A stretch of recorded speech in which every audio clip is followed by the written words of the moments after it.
오늘 우리에게 주신 하나님의 말씀은 누가복음 17장 11절에서 19절의 말씀입니다. 신약 성경 124쪽에 있습니다. 누가복음 17장 11절에서 19절의 말씀입니다.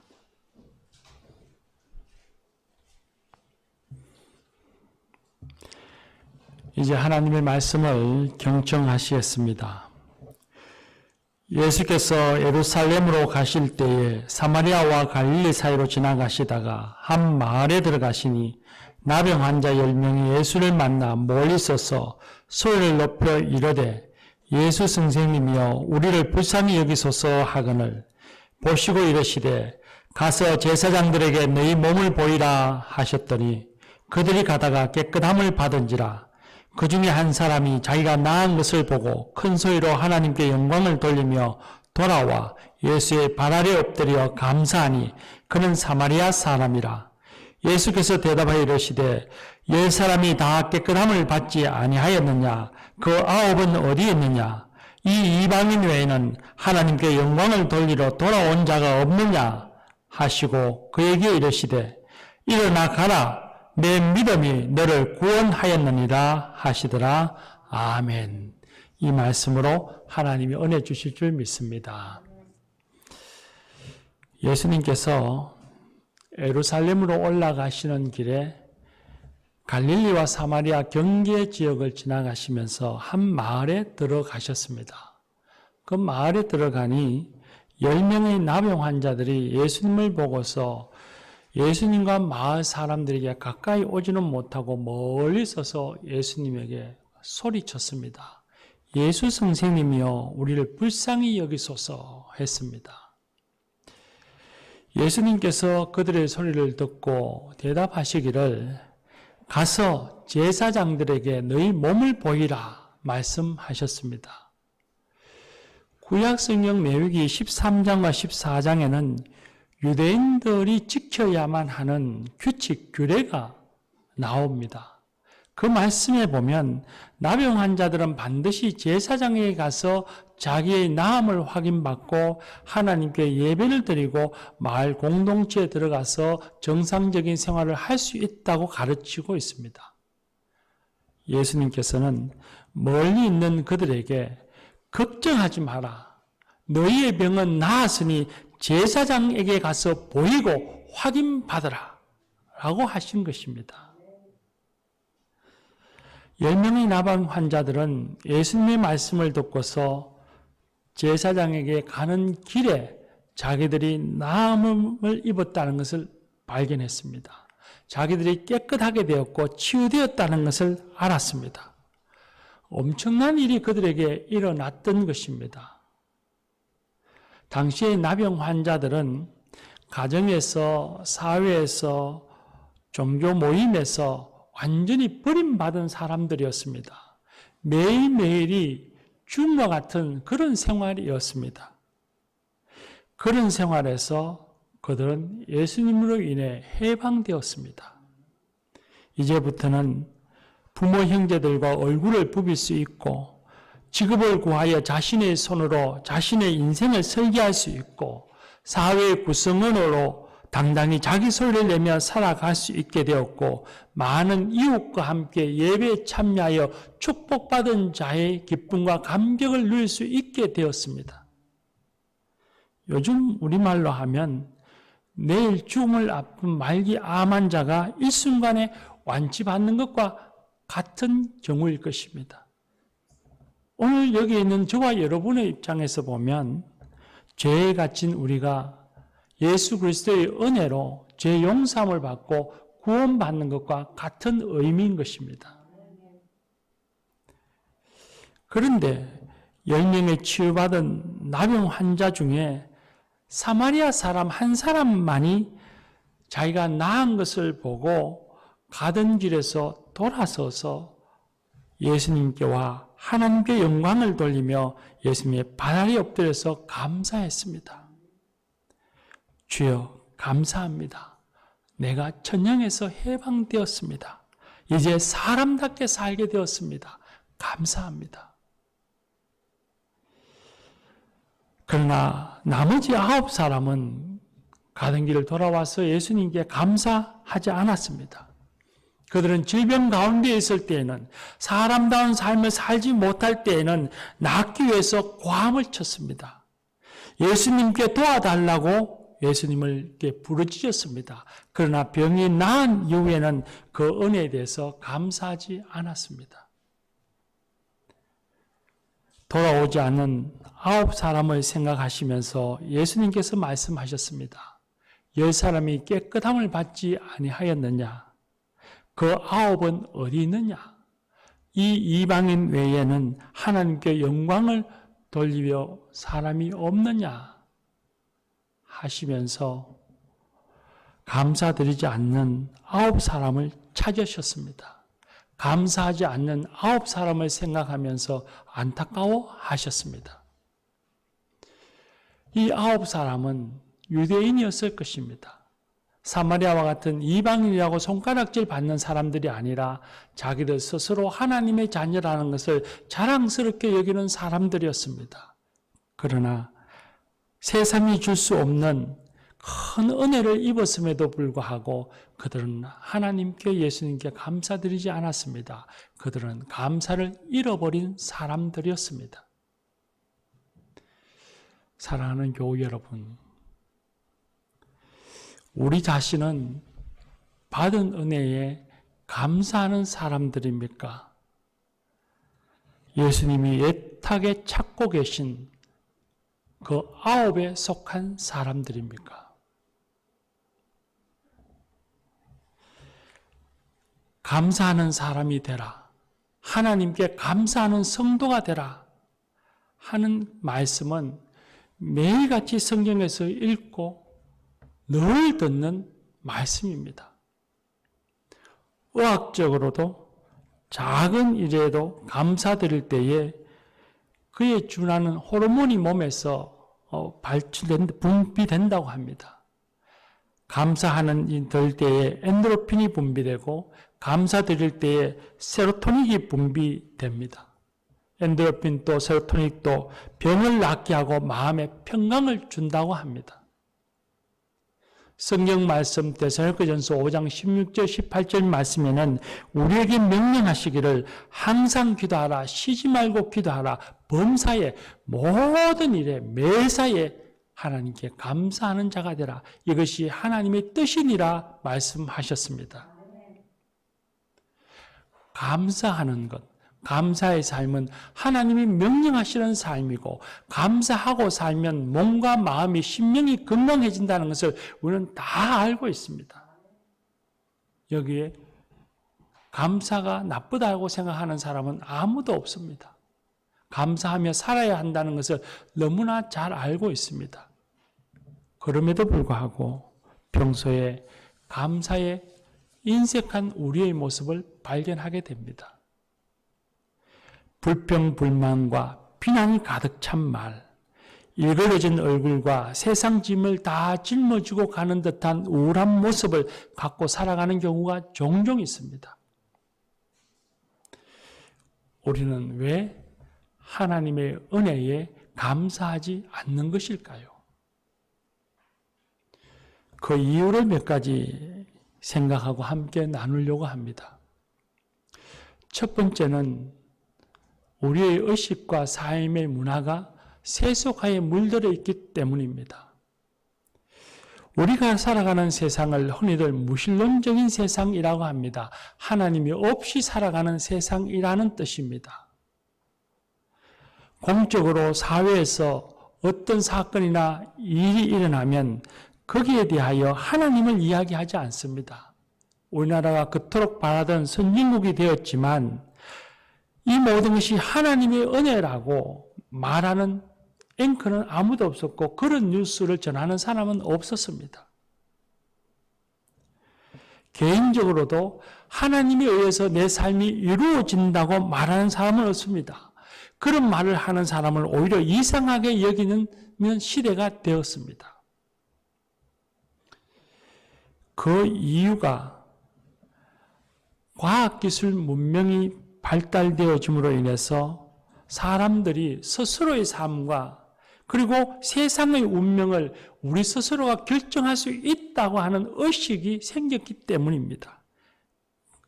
그런 의식이 자리를 잡으면서 사람들은 교만해지기 시작했고 하나님의 임재, 하나님의 은혜, 하나님의 뜻이라는 생각은 아예 접어두고 생각하지를 않았습니다. 또한 과학이 발달하면서 과학적 사고가 우리의 의식을 사로잡았습니다. 과학적 사고는 모든 세상사가 원인과 결과에 의해서 나타난다고 생각하는 것입니다. 하나님의 계획과 같이 사람이 상상할 수 없던 어떤 우연적인 일이 우리에게 개입하는 것이 아니라 모든 것은 자연의 법칙과 사람의 노력과 실수라고 하는 원인에 의해서 이루어진다고 생각하는 것입니다.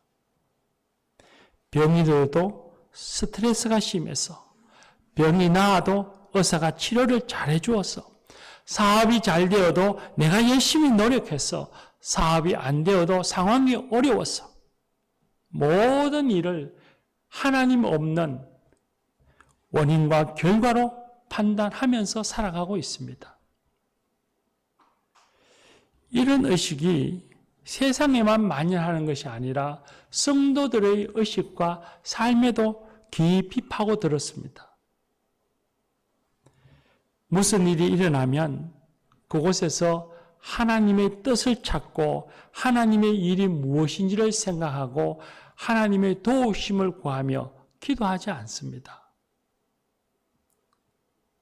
어떤 일이 일어나면 인간적 원인을 찾고 그 원인을 제거하면 그것으로 그 사건은 끝이 나버리고 잘 해결한 결과는 오롯이 자신의 목이 되어서 자기 자랑은 할지언정, 자기 능력을 자랑할지언정 하나님께 감사하지 않는 신자가 되었을 것입니다. 그러나 성경을 가만히 한번 살펴보십시오.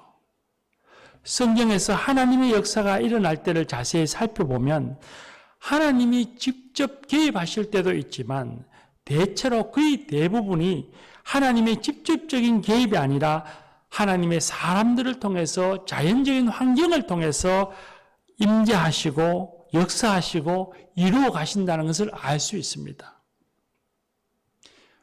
수요일에 말씀을 나누었던 에스더서를 보면 에스더는 바사, 페르시아에 있는 유대인들이 모두 못 살될 위기에 있을 때에 그 동포들을 구했습니다.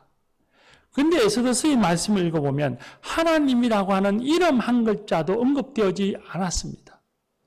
그럼에도 성경을 읽어보면 모든 것에 하나님이 간섭하시고 인도하셨다는 것을 알 수 있습니다. 바벨론의 포로로 잡혀갔던 하나님의 백성들이 고향으로 돌아올 때에도 고레스라고 하는 이방 왕에 의해서 그 일이 이루어졌습니다. 히스기야 왕이 병을 얻어서 죽게 되었을 때도 이사야 선지자가 가져다 준 무화과 반죽을 상처에 바름으로써 나았습니다. 교회가 세워졌습니다.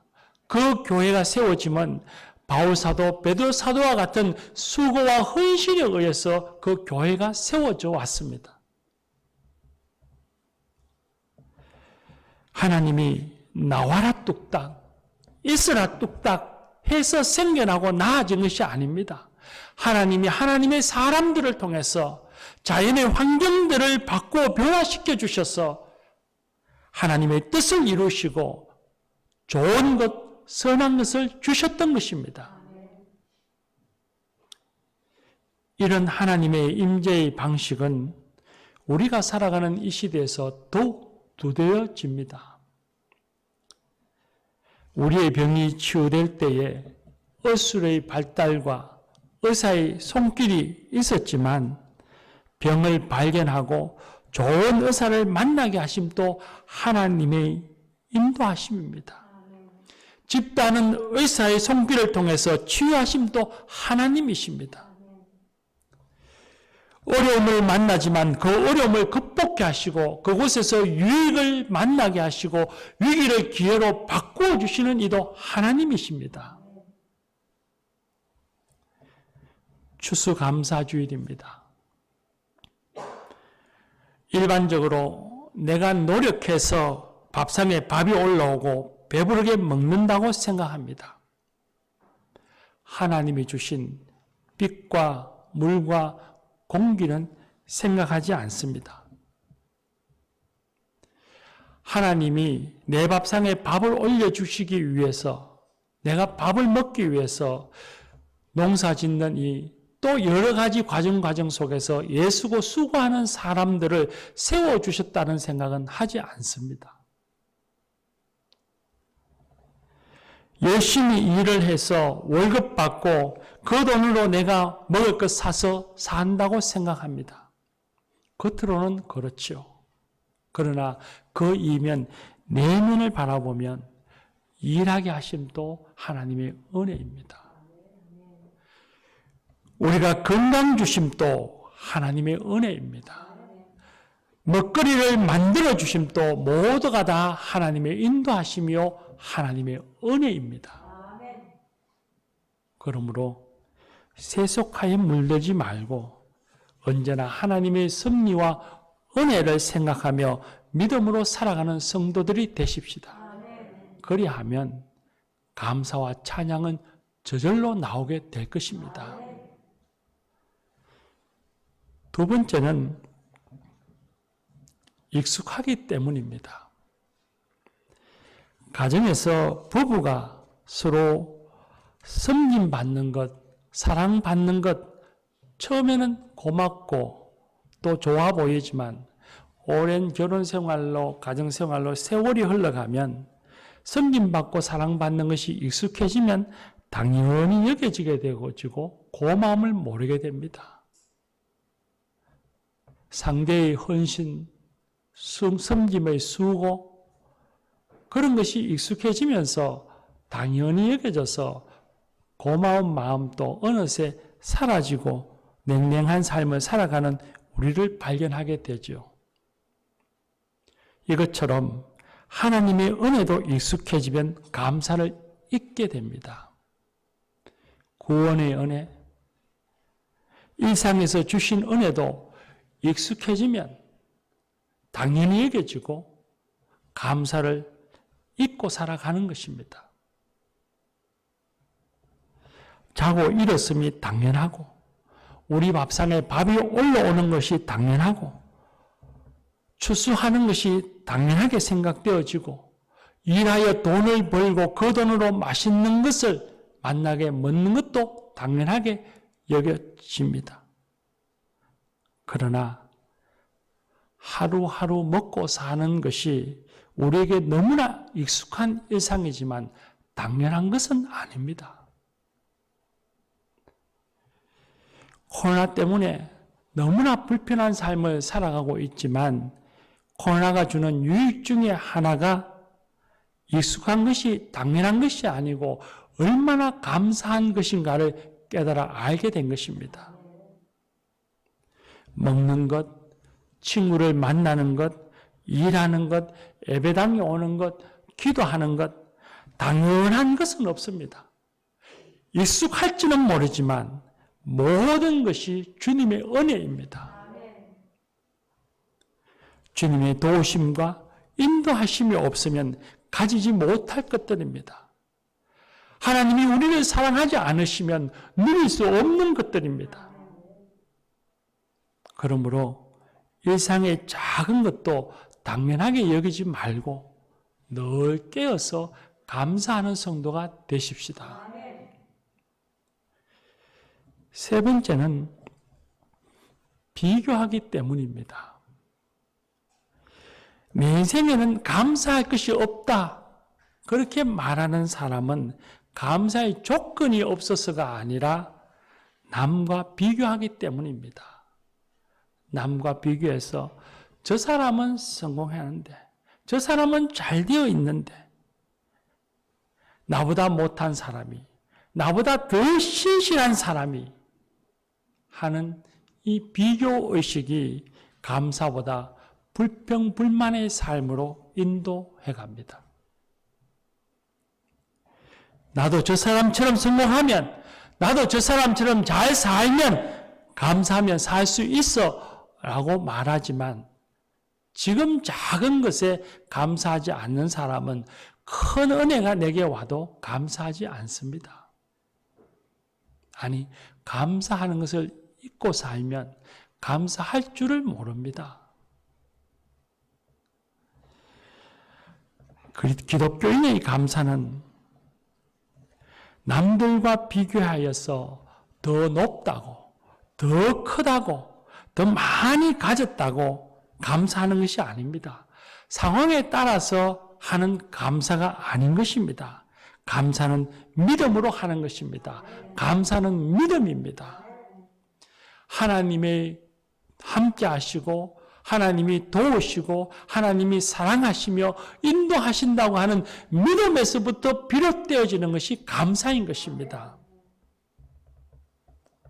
비록 내 살아가는 형편이 남들보다 좀 부족해 보일지라도 하나님이 나와 함께 하시며 나를 지키시고 나를 인도해 주신다고 하는 믿음이 있기에 감사를 드립니다. 다른 사람보다 더 많이 누리고 더 많이 가지게 되었다고 남이 부러워하는 생활을 살고 있다고 감사하는 것이 아닙니다. 하나님이 우리를 사랑하신다는 믿음이 있기에 어떤 경우에도 우리를 붙잡고 계시는 그 사랑의 끈을 하나님이 놓지 않으신다고 하는 믿음이 있기에 우리는 감사를 드리는 것입니다. 비록 어려움이 있고 슬픈 일이 있다 할지라도 하나님이 약속하신 소망이 우리에게 있기에 은혜와 권능의 하나님이 내 편이심을 믿기에 우리는 불평하지 않고 미워하지 않고 감사하며 살아가는 것입니다. 오늘 읽은 말씀에 보면 예수님이 감사하는 사마리아 사람에게 일어나 가라.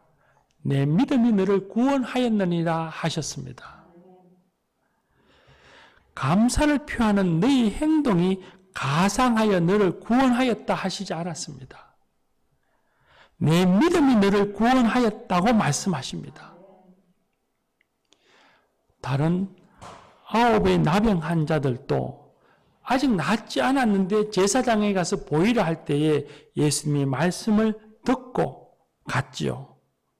그러니 아마 그 9명의 사람들도 아예 믿음이 없다고 할 수는 없을 것입니다. 그러나 예수님은 감사를 표한 사마리아 사람에게 내 믿음이 너를 구원하였다고 말씀하셨습니다. 주님의 은혜를 당연한 것으로 여기지 않고 감사한 사마리아 사람의 믿음은 불완전한 9 사람의 그런 신앙과는 달리 그는 생명 있는 믿음을 가졌던 것입니다. 주님께서 감사하는 믿음을 가진 사마리아 사람에게 질병의 치유뿐만 아니라 영적인 회복, 영원한 생명의 복도 더하여 주셨습니다. 감사하는 삶은 주님께서 우리에게 더 큰 은혜를 누리게 해주십니다. 더 큰 은혜를 경험하며 살게 해주십니다. 감사가 감사를 부른다는 말도 있지 않습니까? 우리가 주님의 은혜에 감사하며 살아가면 하나님의 복이 우리에게 더욱 충만하며 넘치게 될 것입니다. 사랑하는 교우 여러분, 감사하는 신앙인, 생명 있는 믿음의 성도들이 되십시다. 오늘 하루 먹고 일하는 것 당연하게 여기지 말고 일하게 하시고 먹거리를 주신 하나님을 감사, 찬양하며 살아가는 그런 하나님의 사람들이 되십시다. 기도합시다.